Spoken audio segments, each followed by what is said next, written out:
Hello, everybody who is joining us for the webinar. If you are here for the session about how to build smarter AR and AP workflows for cash flow efficiency, you are in the right place. We're just going to give people a couple of minutes to join in and trickle in. Really appreciate you taking this afternoon or maybe early morning, depending on where you're calling in from, to hang out with us.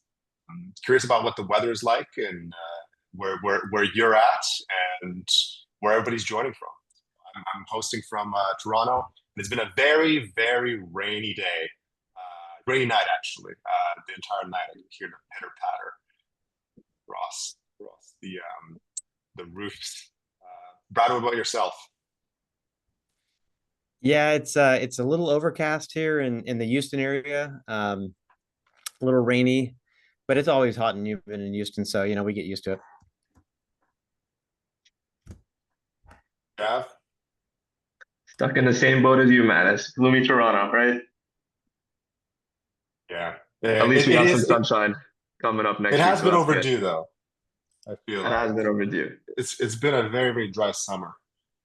Perfect weather in San Diego, according to James. Always perfect weather in San Diego, right? Jealous. Making us all jealous there. Folks, feel free to chime in the chat as we allow people to trickle in. But I do see there's just not the perfect price, James says. Yeah, wow. Trade-offs. That could be said about a lot of places, honestly. Trade-off. Okay.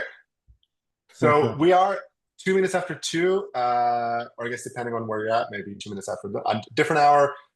But we are going to dive into it and let people trickle in if there are any stragglers later on.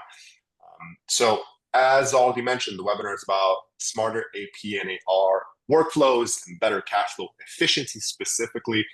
Some housekeeping items. So first of all, just the agenda. I'm going to run through quick introductions. We'll have panels covering the topics of AR, AP, and Brad's going to take us through some key financial ratios that are really important to know if you're thinking about designing these workflows and kind of how to measure how well you're doing, and then we'll get into a Q&A. A few housekeeping items. As always, the session is being recorded.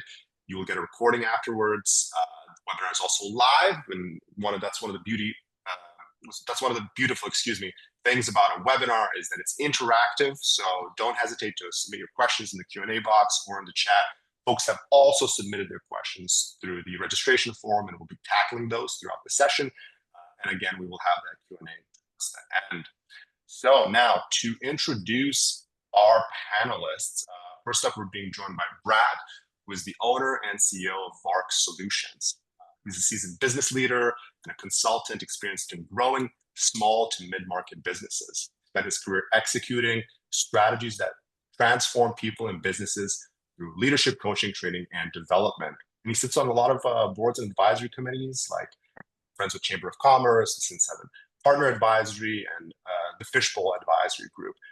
He's also certified as a QuickBooks Online Pro Advisor and is a trusted Intuit partner with over 25 years of experience as a QuickBooks expert. And then we're also joined by Jav, who is the Alliance Manager at Tipalti, which is a global AP platform.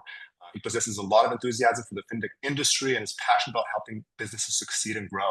He's found his calling in sales driven by the innate desire to make meaningful difference in people's lives and eventually evolving that in the realm of partnerships. So that's the panel, and of course it's hosted by me. I lead content here at Method and have spent about a decade in the financial technology and business automation industry. Kind of seen the gamut of things, all the way from back office payroll management to cash flow management, to payments, and everything in between. So I just want to take a quick minute to also allow Brad and Jav to either add anything that needs to be added that I missed about your companies. Brad, first off, over to you. Yeah, no, you said it all. I mean, we basically do QuickBooks everything. So, and just happy to be part of the panel and sharing some of not only our experience, but also the experience of our customers. So, yep, happy to be here. Thanks. Love it. Thank you. And Jav, I, of course, cannot do justice to the Tipalti brand, so I'll throw it over to you. No, thank you. And it's a hard resume to follow right after Brad and yourself, Mattis. So no, thank you for having me here. It's an honor to be presenting with the team, and I'm an alliance manager responsible for our Intuit development initiatives, not just working with Intuit directly, but working with ISVs like Method, working with VARs like VARC Solutions to get them on to our partner program and eventually help their clients leverage Tipalti to help streamline their accounts payable workflows, which is why we're on the call here today. Amazing, thank you. And just a little bit about Method for anybody who's joining and is not familiar with the platform. We are the #1 CRM tool specifically for QuickBooks. We sync bi-directionally across every single field that is relevant on the CRM side and then the accounting side, and it happens in both ways, and it happens instantly. And it's one of the reasons why we get so much positive feedback from QuickBooks users who are looking for that CRM. And we'll dive in a little bit more into what that means. All of this is to say that if you're looking to automate some of your AR operations and you're on QuickBooks, Method is going to be a really great place for you to go. So we're going to open up with just a quick preview. Some of the questions that we received. These aren't all of the questions, but just a handful to help us guide the discussion. So we had Gertie mentioning how she lacks visibility and needs proactive management. So AR management is painful, and specifically talking to late paying customers. Some are always after the due date, and then forecasting isn't accurate as a result of this. I think it's a very common, well-known kind of issue that people run into. Christy talking about large deals where they're paying suppliers half down. That's a sizable chunk if it's a large deal. And it seems like there's some work being done to cover some of that collecting things up front, but still challenging to do. I'm seeing like common themes here. Again, Diego around keeping the supplier satisfied, payments being delayed, and meeting the cash flow strategy of the company. Giselle finding challenge, invoices moving slower than the approval process. So a lot of interesting questions here. We're going to dive a little bit deeper into those as we go through, but I think we want to talk about what these really mean and why we wanted to talk about cash flow efficiency specifically today. I think from all those questions and the descriptions of the cash flow process that we received, we kind of find that this is a common situation people find themselves in, right? You have a business owner, manager in the business who's constantly having to ask and worry about these questions, like what are the deadlines with suppliers? They're second guessing themselves. Wait, maybe that cash is tied up. You know, maybe this person hasn't invoiced somebody yet, then they expected them to be actually invoiced. Something fell through on the team. You know, you run into things where you want to use cash for something, but actually, wait, no, you realize I can because that's for payroll, right? Following up with suppliers or your clients, you know, many times is not uncommon. Right, I feel like this is a scenario that you probably have a lot of clients that find themselves in. It's familiar territory. I'll move on in a second, but anything to add here in terms of the situations that people are in? Yeah, you know, just sort of overall, and like some of the questions you already showed on the previous slide are exactly the kind of things that we see with our clients. You know, it doesn't matter if you're a product-based business, a service-based business. You're having to spend money, right, to make money. You don't just show up and just have money coming in, you know, without doing a lot of hard work and effort behind the scenes. And so there's always a cash flow challenge, right? I've got to spend money and hope I get paid faster so that I can pay the bills, I can pay my employees. It's a challenging thing for every single business, and that's why I'm so excited to you know, one, work with clients and try to help them with this stuff, make sure their accounting as good as it can possibly be, but also recommending good solutions when it is a systems-based problem that is causing them to not have good cash flow, right? Versus a procedural sort of like internal process problem that is causing a poor cash flow. But I think the overall overarching, you know, thing that I like to talk to clients about is, you know, you could have the best product, best service in the world. You could be an incredibly profitable company, but still go out of business, and it's because of cash flow. So this is a really, really important topic.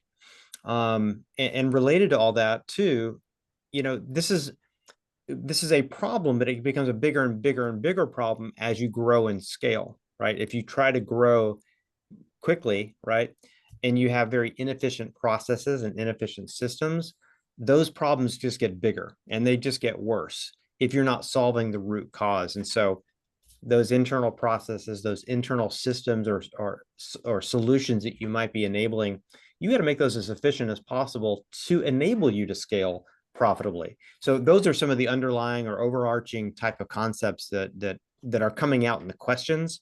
It's exactly the kind of stuff we talk to clients about all the time. And we're going to chat through some of the ways to actually design your process and what you have to pay attention to in just a moment. Out of the discussion that we had leading up to this session as well, one thing that came out clearly was that these issues, which really is, you know, a lot of them feel like a cash flow challenge. And a lot of folks say, hey, there's cash flow on the one hand, there's profitability on the other hand. In the long term, this does actually end up impacting profitability, because you aren't able to make those decisions as quickly when it comes to investments. You aren't able to have as much leverage maybe in some of the conversations that you're having with you know, whether that's suppliers or customers, and then there's second order effects of that as well, which is harder to build that war chest so that you're ready for, you know, a bad day, which we know those come eventually one way or the other. It's harder to get acquired. It's harder to have those conversations around acquisition if that's one of your goals as a business owner.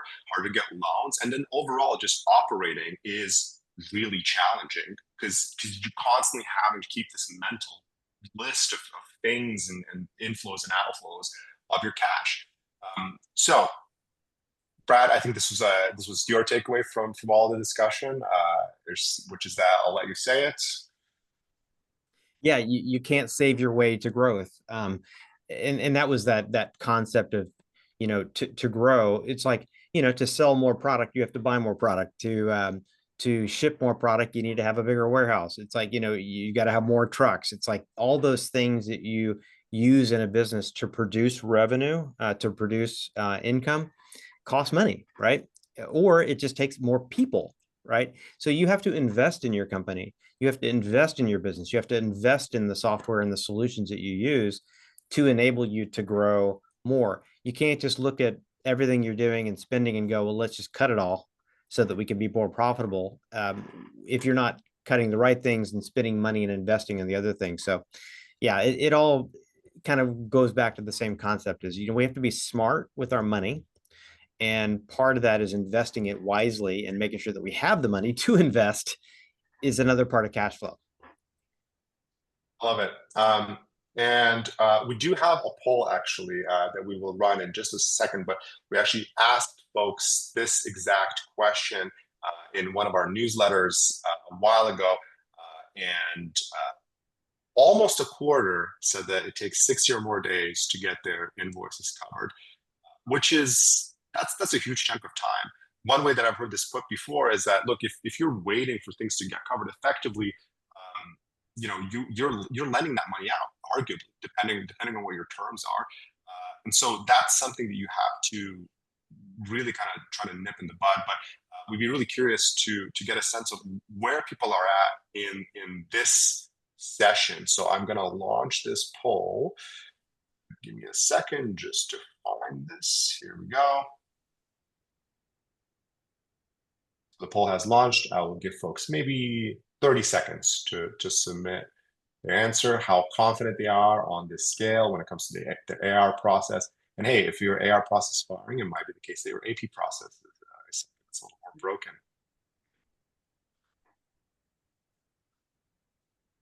See, I see some of the answers trickling in.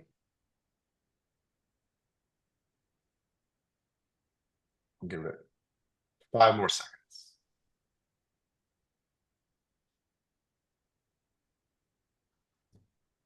And we will end the poll.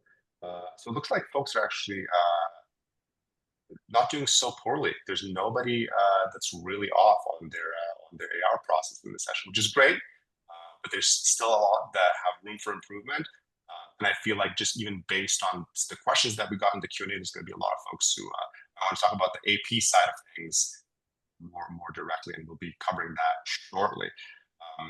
So moving on from the poll and speaking to the questions that we received specifically around AP, I'm going to read these out. Let us digest it, and we're going to jump to the next section and try to actually design the workflow for our AR process with these in mind. So Savannah mentioned that their biggest challenge was ship produce, but ended up chasing payments, not profits. Perry mentioned that collection is the biggest problem, making sure we follow up on invoices after being sent initially so that the customer pays quickly. Gertie, I think I already read this one at the beginning, lack of visibility and proactive management. AR management is painful, specifically for late paying customers. Some customers are paid after the due date, inaccurate forecasting and cash reserves. Giselle talking about how the biggest cash flow challenge is that invoices move slower than my approval process. Cash always seems stuck in limbo. I need consistent workflows so money stops taking vacations, starts working for the business. Love that. Eric, just keeping up with past due invoices. Hey, it is a lot of admin work. Tara, getting invoices out the door quickly after the projects and jobs are done. Perry, just collections, split collections. Sonia, my biggest cash flow, I guess, issue is that I'm the only one holding everything together. Clients don't always pay on time, but rent, bills, and expenses never wait. It's stressful trying to stretch one payment to cover everything while keeping the business running and putting food on the tables. Judy, forecasting that I will have enough cash to cover a monthly expense when I can't predict when customers are going to pay. Lisa, managing the time between when expenses hit and revenues collected. Suri, getting clients to pay within agreed upon terms. That's a really interesting one. And then Leslie, chasing government funded clients. The worst ones is the university. It's interesting to hear. Okay. Really Brad, are we digesting all this? I'm going to jump to the next slide if we're right. We can jump back and forth if needed, but I'm thinking we try to kind of talk through this within this framework that we're trying to build. Just what does your process actually need to look like for accounts receivable? And we're going to move on and talk about the accounts payable right after. So you guys are going to get both sides of the story. So really, the way we thought about this was the question: how do you actually design the getting paid process? And it falls into kind of 3 sections. It's the what are your policies, how do you get paid, and then how do you handle exceptions?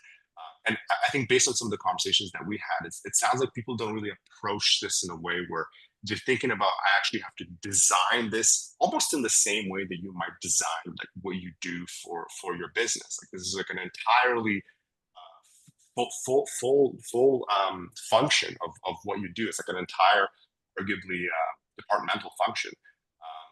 Brad, I'm going to throw it over to you to kind of give us a little bit of input on this. Yeah, I think to me, what it comes down to is being purposeful and proactive when it comes to cash flow, and specifically what you're doing on the AR side.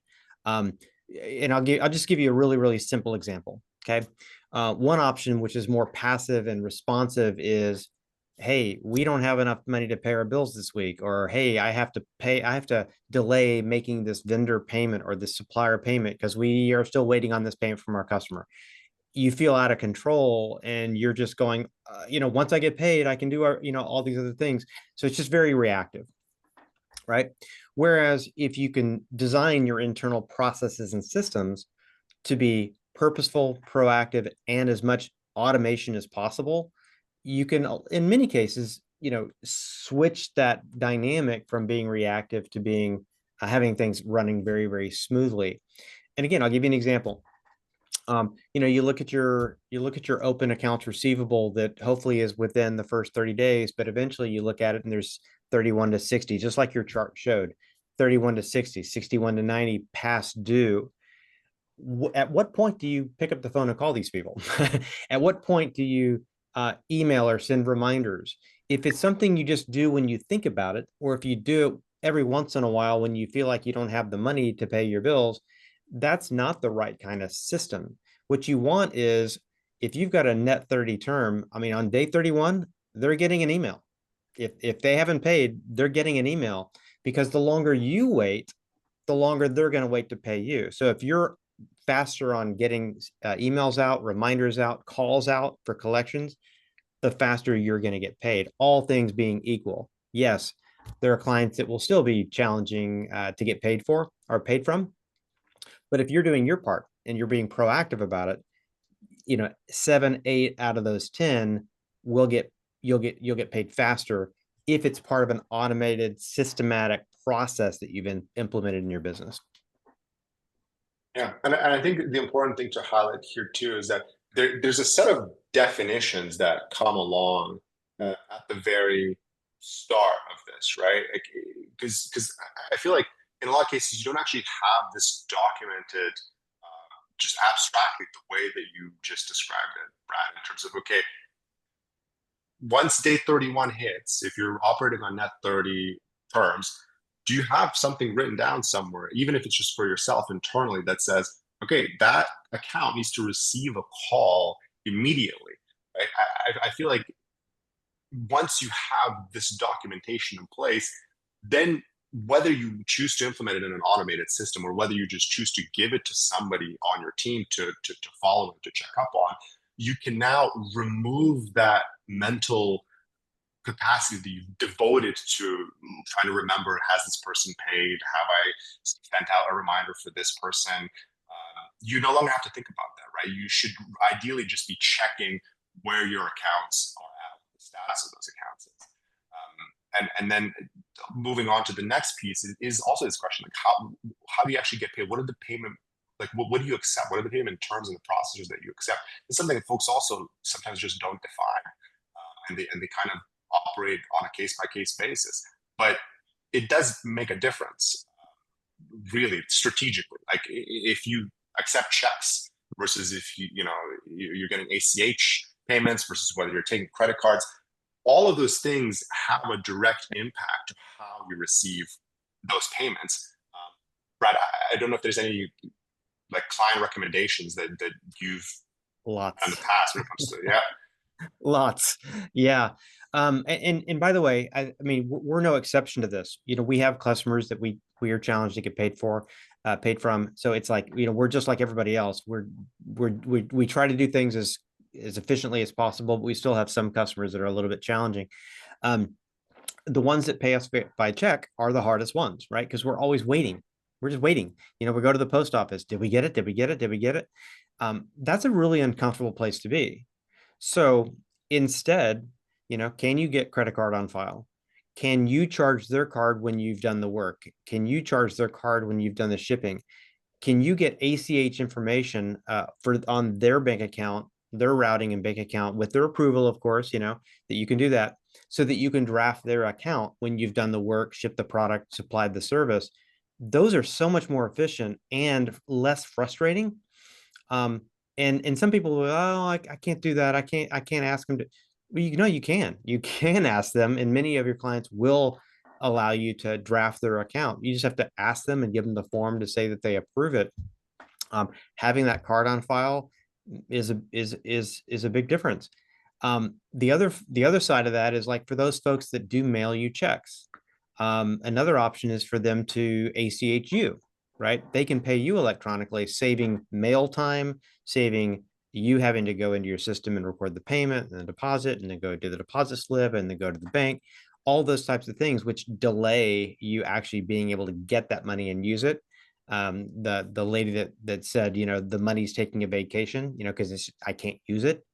So there's several different strategies. Drafting their account, letting them, ACH direct deposit to you. All of those things are better than checks because of the timing, because of the speed at cash flow that you get by doing that. Yeah, 100%. And I think also there's this question towards the end of this process of designing, okay, what do I want my workflows to look like? How am I actually receiving the money? Then there's the question of how am I handling exceptions? I think when you do it on a case-by-case basis, which sometimes makes sense, you come into a situation where it's an exceptional scenario, there's some dynamic that you're dealing with, whether it's a vendor or a customer or whatever, that you have to account for, and you're thinking through what those exceptions mean and how I'm going to approach this.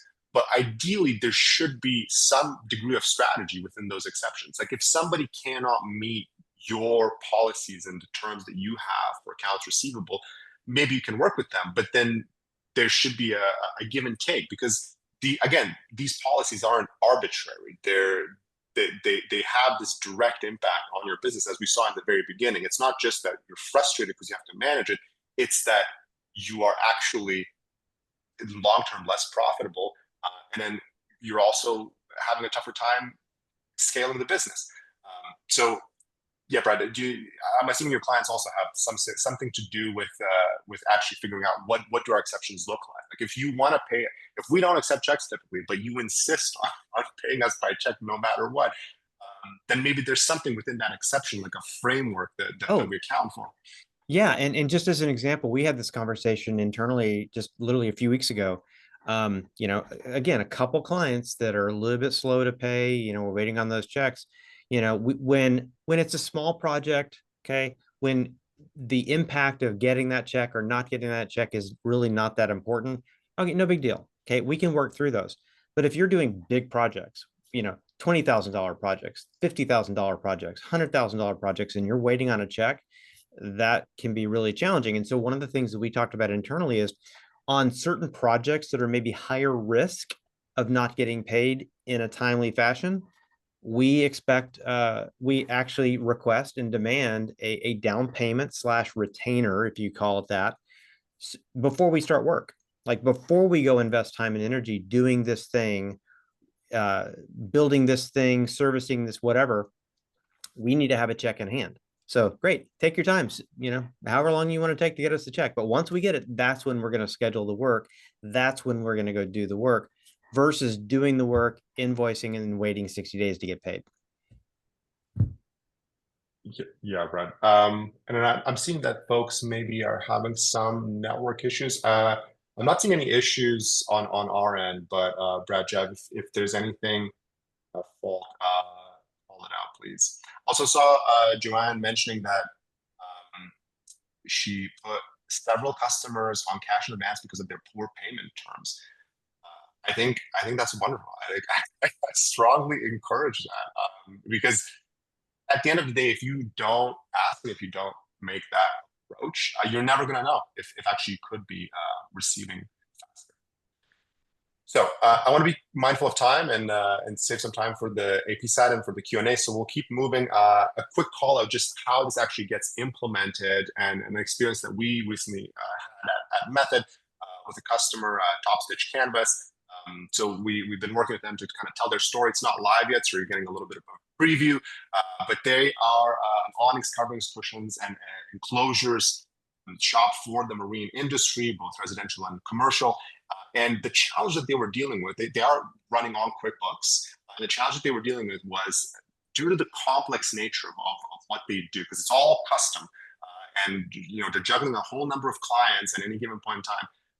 They would literally spend sometimes up to an entire day, depending on volume, just doing administrative work, trying to figure out where are we at with a specific project, with a specific client, who is ready to invoice, who is ready to move to the next step, what needs to get scheduled out, what is getting added to an invoice. And so they would basically have to get together and work through this and think about in terms of how much time that can take and the opportunity cost of doing that. And then also the cost when you're doing things manually, which was the case in here, your invoicing just naturally gets delayed because things aren't happening immediately. And so eventually, of course, since this is our customer, they found Method. And once they designed and implemented their workflow, because again, they had a very unique workflow in their business. And the reason why they couldn't really get any other platform to work was because they had to adapt to that platform. They didn't want to do that. They wanted to stay with QuickBooks and they wanted to have their exact workflow.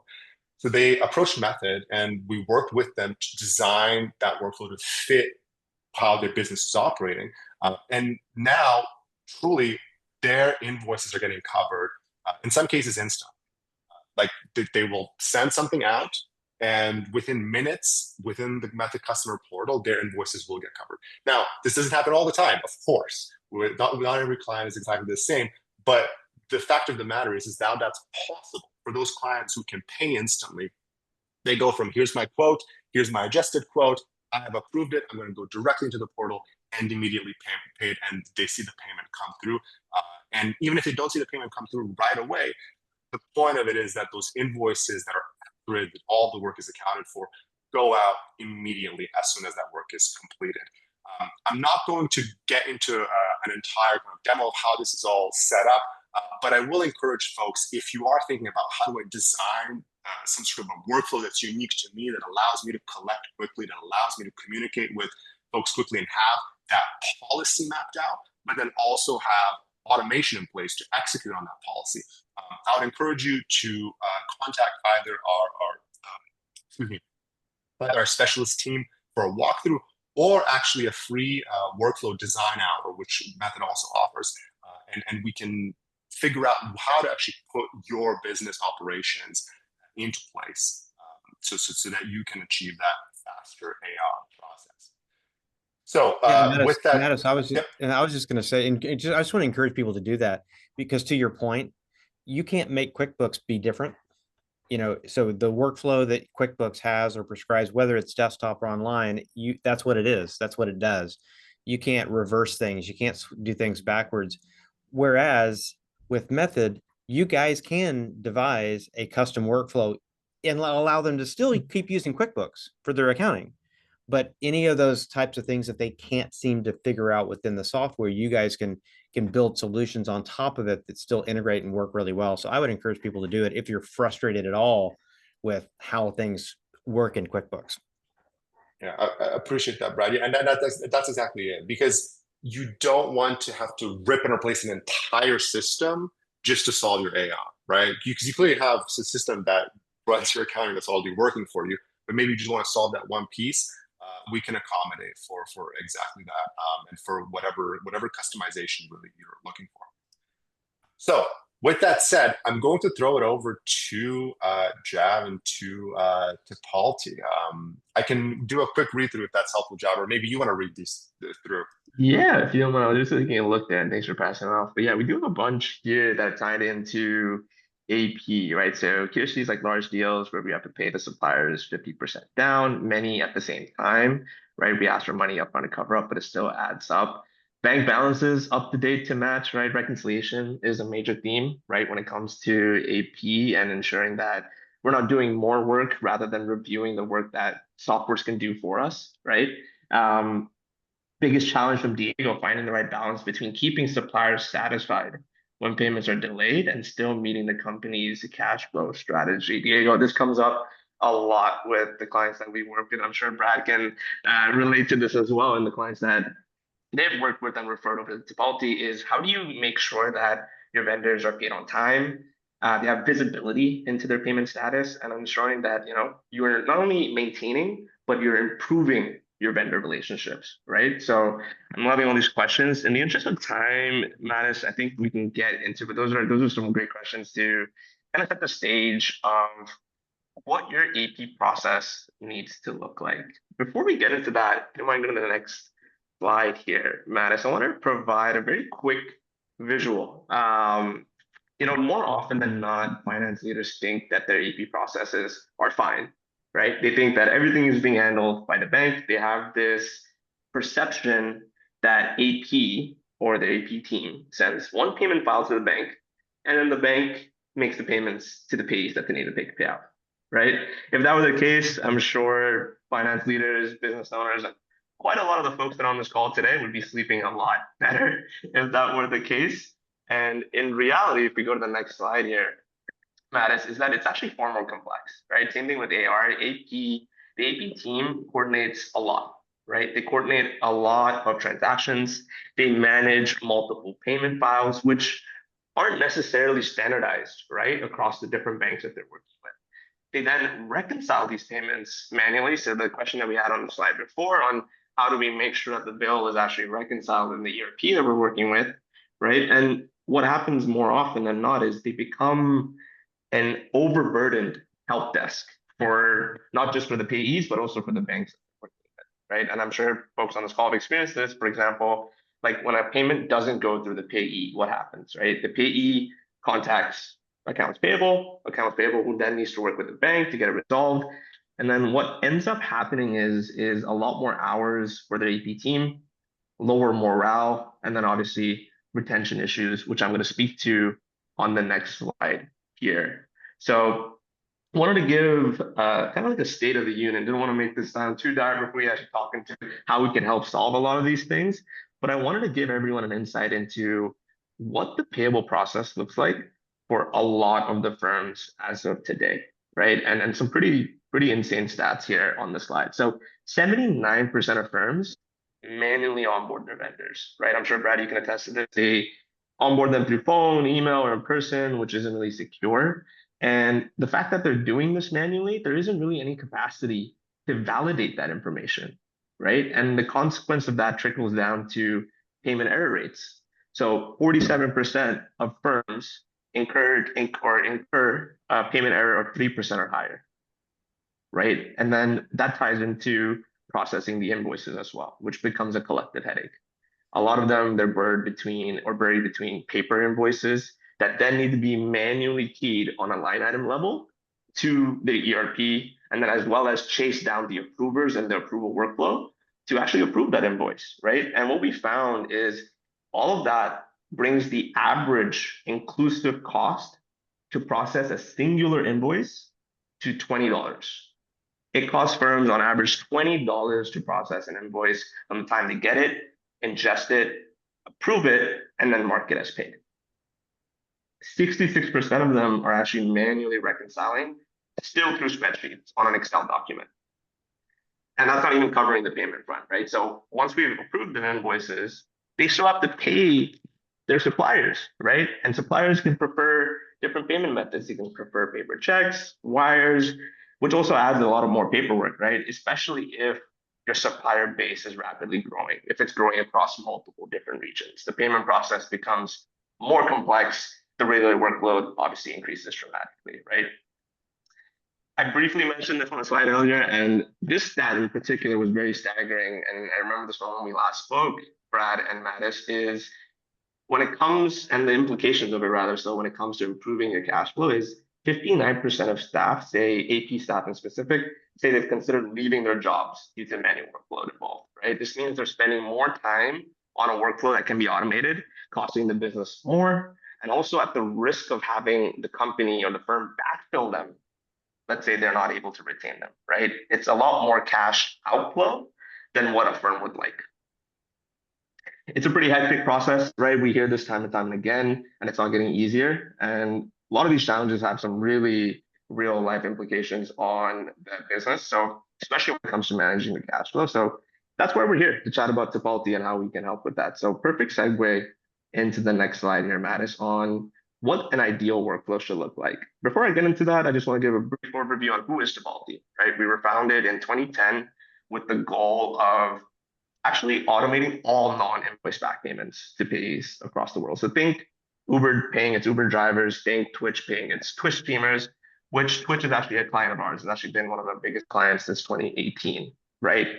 And what we quickly realized, or what Tipalti quickly realized, is that automating AP in conjunction with our payment infrastructure was what was missing in the market, right? So in 2011, we launched our AP module where we provide a holistic suite, right? That's providing ownership and control of each stage of the AP workflow. We're not a point solution. We don't do just invoice processing. We don't do just supplier onboarding, but it's more so rather an end-to-end AP module, which you see on the slide, right?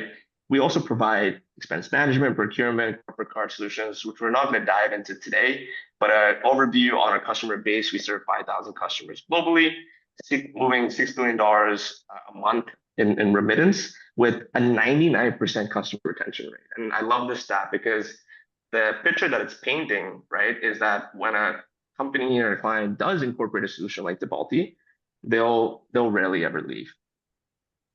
Now, that's talking about who we are, what we do, right? And we did speak about the challenges that folks are encountering on the previous slide. And the best approach that we found at Tipalti is to use a finance automation methodology that breaks down that workflow into 5 different key workflows, right? To achieve maximum efficiency, to facilitate growth without adding headcount, and ensuring that payees and suppliers are paid in their preferred method, preferred currency, and on time, right? To do that, achieve that, we recommend on focusing on the 5 major areas that are listed here. The first one is automating supplier onboarding. We want to reduce the amount of manual back and forth, right? Getting vendors set up. From there, we want to make sure that we're ingesting invoices as easy as possible, right? Instead of receiving them through phone, email, text.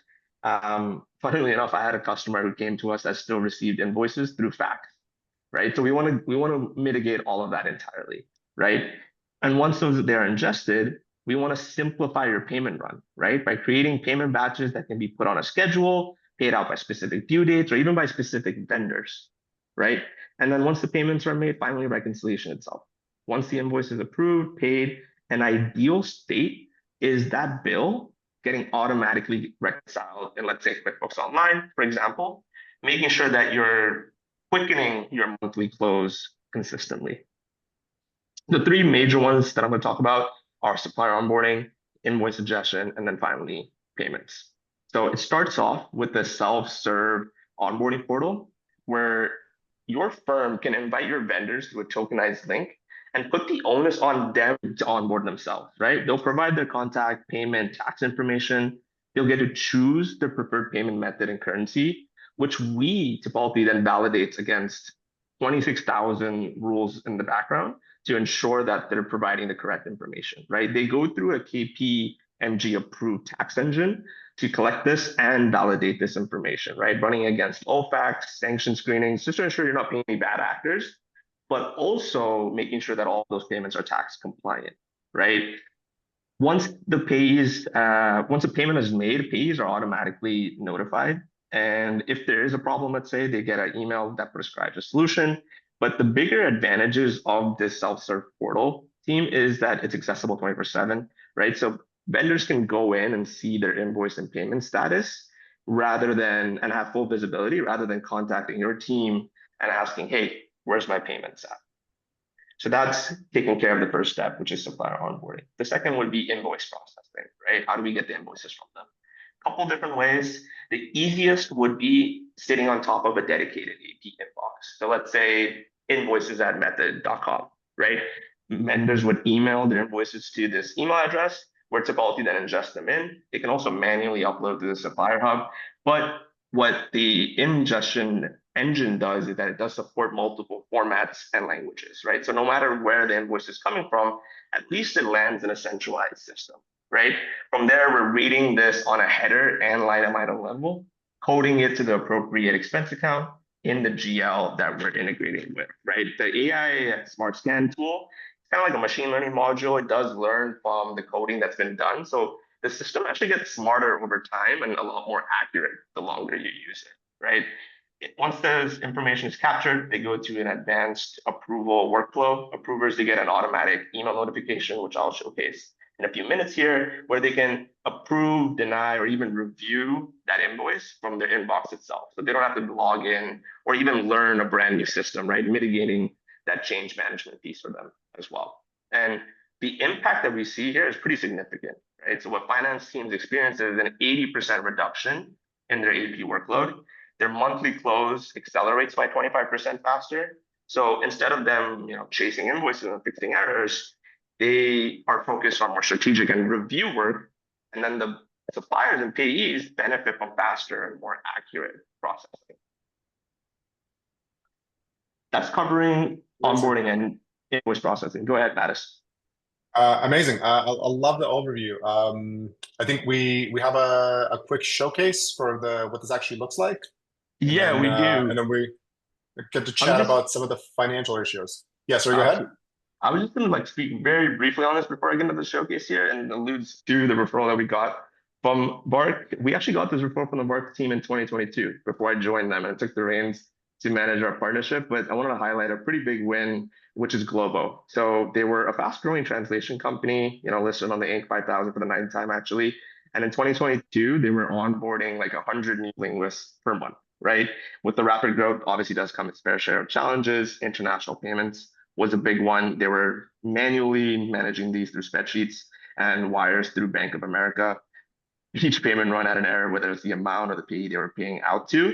And none of the forms that they were collecting, they're actually collecting through Google Forms, had any validation or tax screening implications as well, right? So payees were frustrated with limited options, long net 30 payment methods, payment terms, and it was coming pretty cumbersome for their overall payee experience. And where we came in and why Global chose us is we were able to automate and scale the entire payout process, right? With validated onboarding, multiple payment methods and currencies, they were able to integrate with their ERP for seamless reconciliation, eliminate those payment errors, bringing them down to single digits, and then obviously overall improve their payee experience. And they're currently still a Tipalti customer and currently looking to expand their payment regions into exotic countries as well. So I just wanted to quickly highlight the win that we have with the VARC team. So thank you, Brad, again for that, for the kind words to the global team.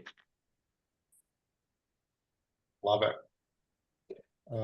Shall we do a quick screen share?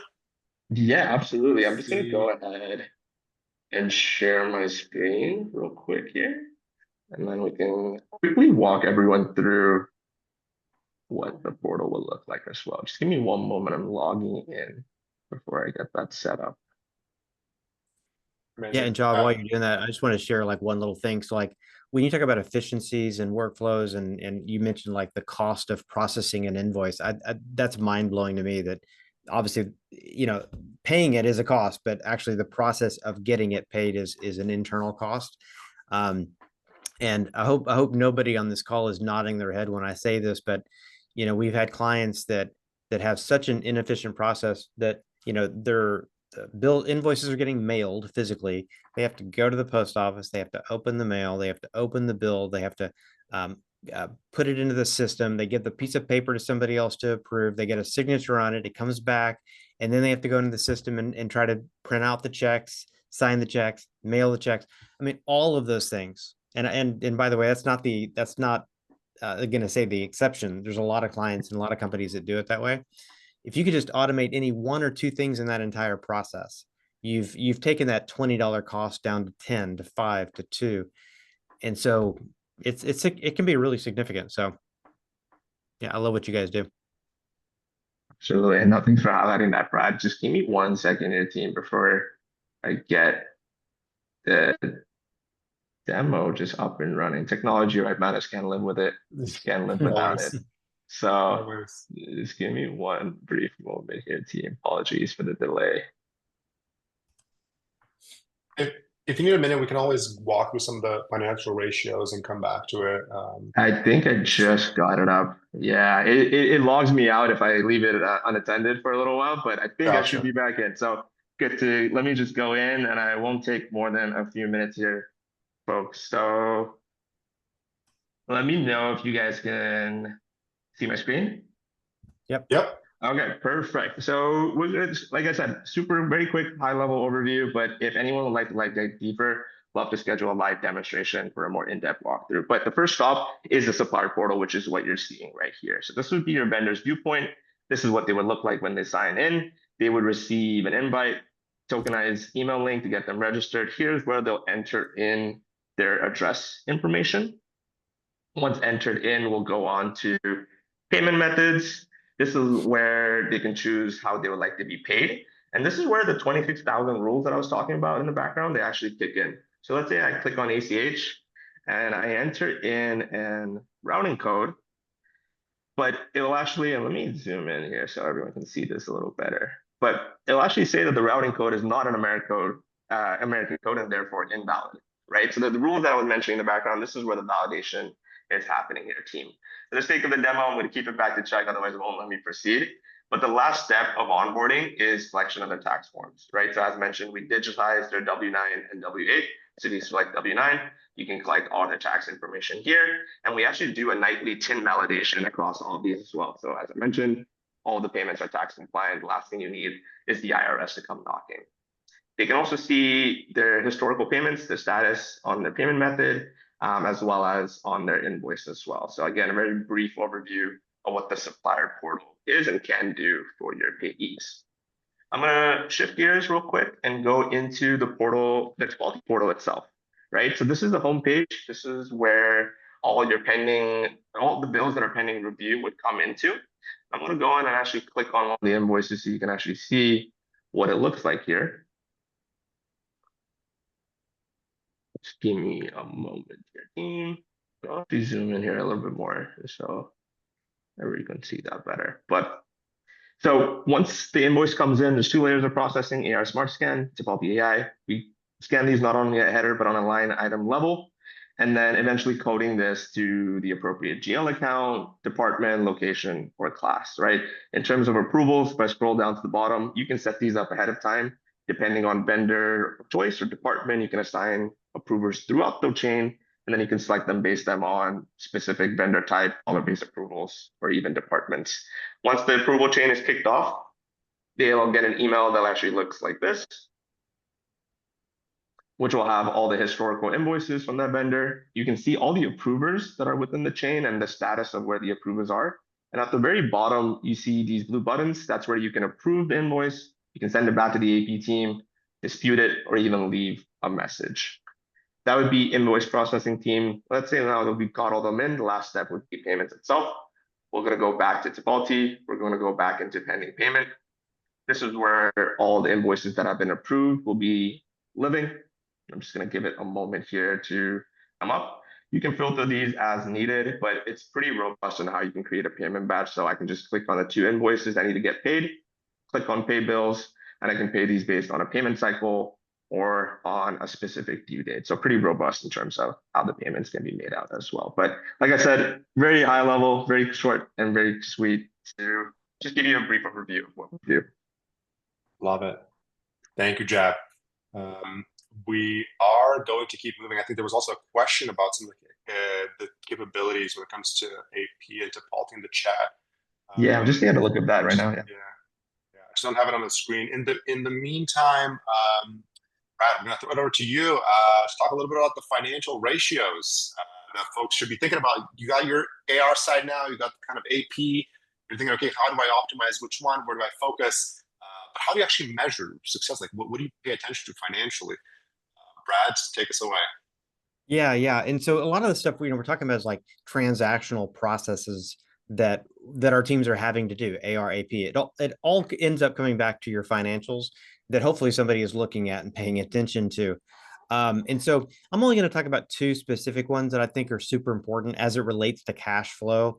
And that is one is called the current ratio. Very, very easy to calculate. You take on your balance sheet. Okay, you take your current assets, you divide it by current liabilities. You could define the current ratio as your ability to pay current debts with the current assets. And so when you think of current assets, that's money in the bank, that's money that's owed to you that you expect to get paid, in the next, hopefully very soon, definitely less than a year, but hopefully shorter than that. Take that money. Is it sufficient to pay your bills? Is it sufficient to pay the money that you owe and that you're having to spend right now in that same sort of 30, 60 days sort of cycle window? And in the rule of thumb here is the more assets you have to pay those liabilities, the better. Okay. And you can just imagine, let's say you had $200,000 in current assets and you only had $100,000 in liabilities. You've got no problem paying your bills. Okay. Flip that. And now you're in a problem. You got $100,000, but you owe 200 current liabilities, right? Not stuff that's due a year from now or 5 years from now, like long-term loans. This is due now. And so you can see how getting more money in the door to the assets can help you pay those liabilities on the liability side. And so the current ratio is just a reflection of your ability to pay those short-term things. So it's easy to calculate, easy to come up with. 2-to-1 ratio is good. 3-to-1 is better. It varies by industry in many cases, but that's something to pay attention to in your business. If you go to the next one, we'll talk about just profitability in general. Okay. So out of all the percentages and all the, ratios that you could come up with, this is also an incredibly crucial one for you to be able to thrive in your business and stay in business. And that's gross profit margin. There's operating profit, there's net profit, lots of different profit metrics there, but gross profit is where it starts. If you take all the money that you're generating and you subtract the cost of generating those sales, that's effectively your gross profit. And if it's low, you're going to have a really hard time staying in business and making an actual net profit. So the more that you can maximize your gross profit, the better your cash flow ultimately is going to be as well.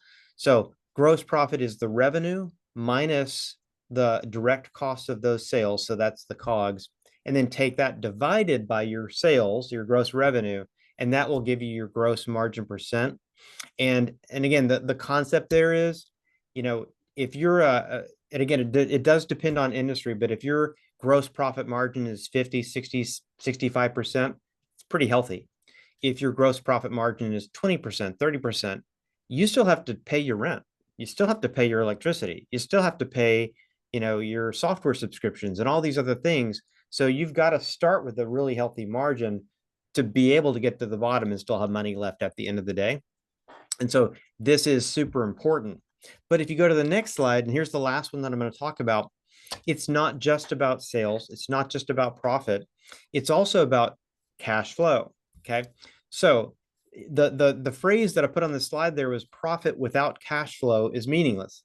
Like literally, I don't know if everybody has experienced this or seen this in themselves, but it is very possible to be a very profitable business and still go out of business because you do not have the cash flowing to be able to pay your bills, pay your rent, pay your utilities, pay your people, pay your suppliers, all that stuff.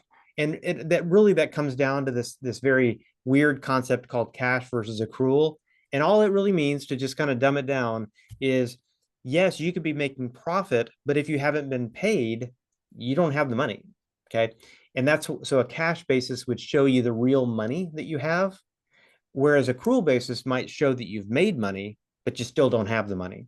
So when you look at your P&L, run it on an accrual basis to see overall how well you're doing, but run it on a cash basis and see how you're actually doing from a cash flow perspective. So those are things that we love to talk to people about. So again, if anybody is like, tell me more about that, happy to have a conversation. I love that, Brad. And I think if folks are thinking about, okay, here are my ratios, maybe, I'm at a 1.5 to 1 or something for this. What do I do? What does that mean? Am I even calculating this correctly? I would strongly encourage folks to reach out to Brad directly and see if you want to have a further conversation about how some of this can get analyzed and what are the potential things that you can implement to help with it. Now, we are 3 minutes out until the hour. So first up, we just want to award the gift card. We always pick out a question out of everything that has been submitted, and we send a gift card to one of the questions. Our favorite question this time around was from Giselle. We already read this one, but just to reiterate, my biggest cash flow challenge is that invoices move slower than my approval process. And I think the way that we thought about this was that the invoices that you actually get, they're coming in slower than how quickly you're approving the bills to go out. And then cash always seems stuck in limbo. And I think this is the part that clenched it. I need consistent workloads so money stops taking vacations and starts working for the business. I think we all kind of we're big fans of that analogy there. So a gift card is going your way, Giselle. And then we're down to kind of the wire. So really it's the Q&A section. If folks have questions, I know, I believe, James was typing things in the chat. Feel free to either use the chat box or the Q&A box at the bottom. And let us know what your kind of biggest questions are. I want to throw some of these maybe to the team, especially thinking about like Christy's question. I'm curious, Brad, if you've had any clients that had these types of situations, or Jav, maybe this is something that you're familiar with, like large deals where you have to pay suppliers 50% down. And then a lot of the times, okay, you're trying to cover the money up front through your customers, but it's still this big piece that you have to eat into. Brad, any way that clients have tackled something like this before, like efficiencies to be found? Absolutely. And again, some of this is policy, some of this is procedure, some of this is just, how you run your business. Getting shorter terms, that can help. Asking for money up front before you go place the order with the suppliers, if you can possibly do that, is a better way of doing it, because it doesn't put the squeeze on you. I'd rather your customer feel the squeeze, then you feel the squeeze, right? When it comes to getting paid and paying bills. So making sure you get paid up front before you place the orders. And if somebody says, I've got to have it tomorrow, I've got to have this stuff tomorrow, great. How can you pay us today? And we'll get that order processed right away. But then secondly, which has nothing to do with like the processes, is just things that you can talk to your bank about, things that you can talk to your CFO about, like having a business line of credit that allows you to cover that float that you normally have between getting paid and paying bills. Just having a sufficient line of credit for those fluctuations can help you sleep at night, which is what we're all looking for. Yeah, I love it, Brad. I think there was one example I remember in a conversation around somebody who was running a production business, and so they would go on site and you would have to kind of bring out these crews and bring out all this tech for folks and kind of run events. And the process that they had implemented was basically to say, look, we need this upfront payment in order to secure all the techs and the technology, and like then we'll do your event. But until that is in our bank account, we literally cannot do anything. So, Right, and that's the right. way that they kind of push that conversation forward. Okay, so we are at the hour. I think if there are folks who want to have some of these questions tackled in the chat, please post them there. Otherwise, we're going to be following up with the people who reached out. Brad, Jab, anything related to AP or just generally accounting or questions about business efficiency, we will be following up with the folks who submitted questions. So expect to hear from us. But in the meantime, I don't want to go too further late. Excuse me. I don't want to go much further past the hour. So we're going to say goodbye. Thank you so much, everybody, for joining us. Thank you, Jeff, for joining us. Brad, thank you so much. Always a pleasure to have your insight on these sessions. Hope everybody has a lovely rest of their Thursday, and take care all. And then, folks. Yeah, I was just Yeah, going to say, Matt, let's just pull up the contact slide. So if anybody needs to reach out to you guys or us, they'll know how to reach us. Yeah, so there you go. If folks are thinking about, where to reach Method, method.me, varcsolutions.com, and then tipalti.com for consultation and getting a better sense of what's going on in your business and how to run things more efficiently. Once again, thank you, everybody, and hope you have a lovely rest of your day. Thank you, Mattis. Thank you, Brad. Thank you, everyone. Bye-bye.